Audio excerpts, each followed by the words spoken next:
Bon, je vais te voir. Je suis hors de moi. Granger m'a appelé et j'ai appris que tu avais rendez-vous avec lui et tu n'y es pas allé. Mais tu joues à quoi? C'est scandaleux de voir ça.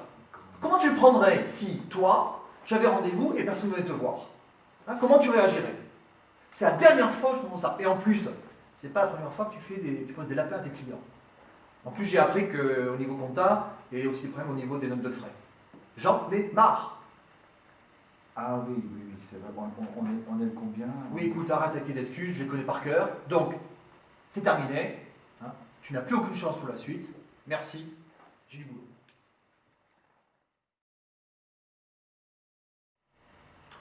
Bonjour Jean-Philippe. Je vais te voir parce que j'ai une chose importante à te dire. Tout d'abord, j'ai une question. Es-tu d'accord avec moi que lorsqu'on prend un engagement, il est important de s'y tenir?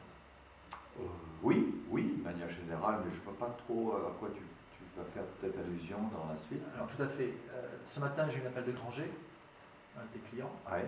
Il avait rendez-vous avec toi à 10h. Aujourd'hui? Aujourd'hui, et tu n'y es pas allé. C'est possible. Je sais que je n'avais pas noté tous mes rendez-vous la semaine dernière.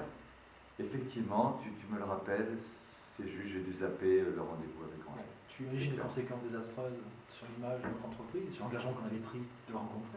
Ouais. Que comptes-tu faire pour y remédier? Bah écoute, je vais l'appeler. Bon, je le connais bien, Granger, ça ne devrait pas poser de problème pour reporter. Je vais l'appeler, et puis je te tiens au courant. Donc il me faut absolument donc un retour aujourd'hui, Ouais. en fin de journée, Ok. pour savoir comment cette affaire se termine, j'espère. Ok, bah que je te envoie un mail dès que je l'ai eu, ou je repasse si tu es encore au bureau et je te donne l'information. Tu l'auras à midi. À midi, je vais laisser un message, je ne peux pas l'avoir, mais j'appelle. Ok, ça va.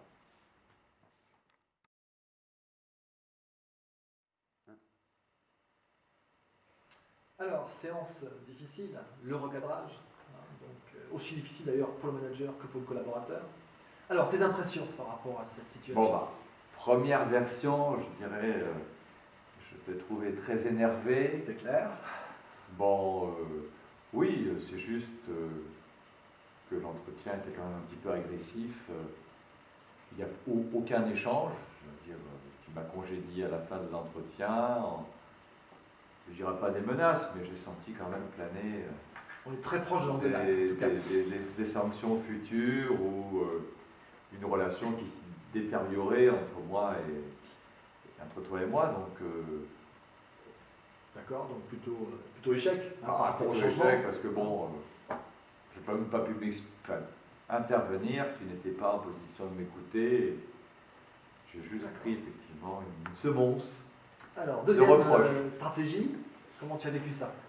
Ah bah déjà, j'ai senti que l'entretien était beaucoup plus, je dirais, préparé, structuré, Oui. puisque tu m'as même posé des questions dans l'entretien. Oui, qui t'ont étonné d'ailleurs. Parce que je ne voyais pas au début trop où tu voulais m'amener. Bien sûr.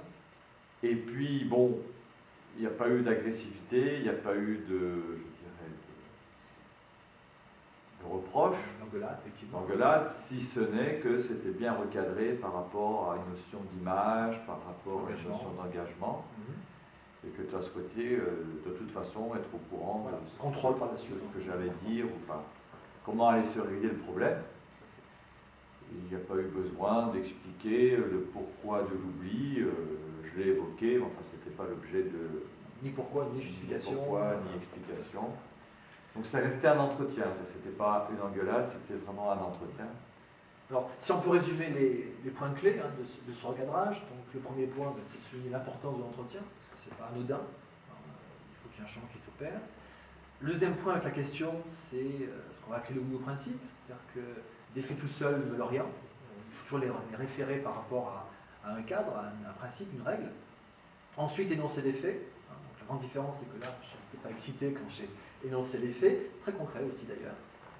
Il y a eu un silence juste après, avec donc une tentative plus ou moins forte de justification. Que je vais en remettre un peu dans le contexte, parce que il ne m'a pas appelé moi, donc je ne savais pas de quoi il s'agissait exactement.